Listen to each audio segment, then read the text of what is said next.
রান্না করব বৌলি মাছের চচ্চড়ি। বৌলি মাছটাকে আগে কেটে ভালো করে ধুয়ে নুন মাখিয়ে রেখেছে। এখন মাছটাকে হালকা ভেজে তুলে নেব।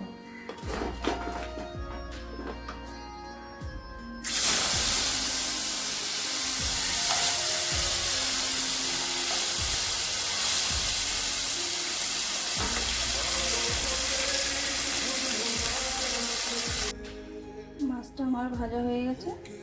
এখন ওই তেলটাকে একটু কালো জিরে ফোড়ন দেবো।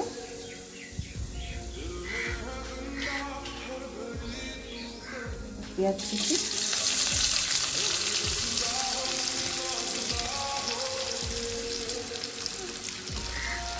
আর কাঁচা লঙ্কা দিয়ে ভালো করে পেঁয়াজটাকে একটু ভাজা ভাজা করে নেব।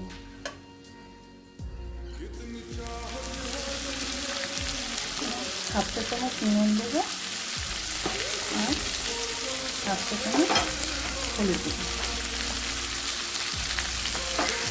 দিয়ে পেঁয়াজটাকে ভাজা ভাজা করে নেব। পেঁয়াজটা ভাজা ভাজা হয়ে গেছে। এখন দিয়ে দেবো এখানে 1 চা চামচ জিরে গুঁড়ো,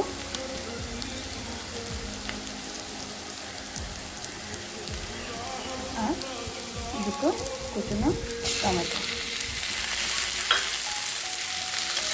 ভালো করে নেড়ে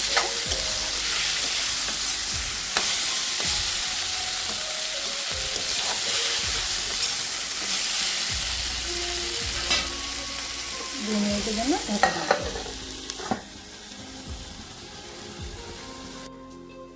2 মিনিট পর ঢাকাটা খুলে দেখে নেব। দেখুন টমেটোটা গলে গেছে, পেঁয়াজটা ভাজা ভাজা হয়ে গেছে।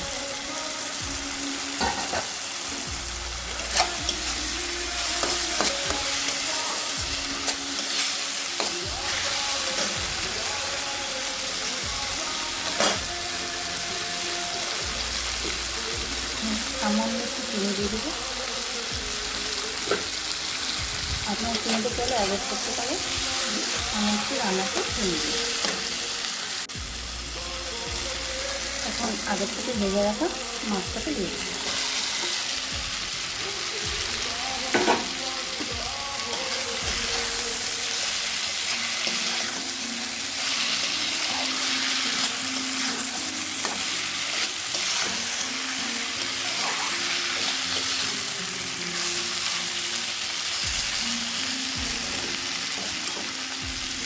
বেশি নাড়াচাড়া করবো না, তাহলে মাছটা ভেঙে যাবে। একটু মাখামাখি হবে, সামান্য একটু জল দেবে।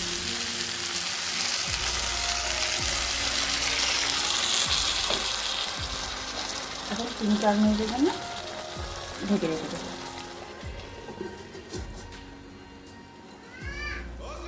3-4 মিনিট পর ঢাকাটা খুলে দেখে নেব। দেখুন আমার মাছটা পুরো হয়ে গেছে। বৌদি মাছের চচ্চড়ি আমি বেশিরভাগ এইভাবেই করে থাকি। আপনারা একবার এইভাবে করে খাবেন, আশা করি ভালো লাগবে। আর ভিডিওটা পছন্দ হলে ছোট্ট একটা লাইক সাবস্ক্রাইব করে দেবেন।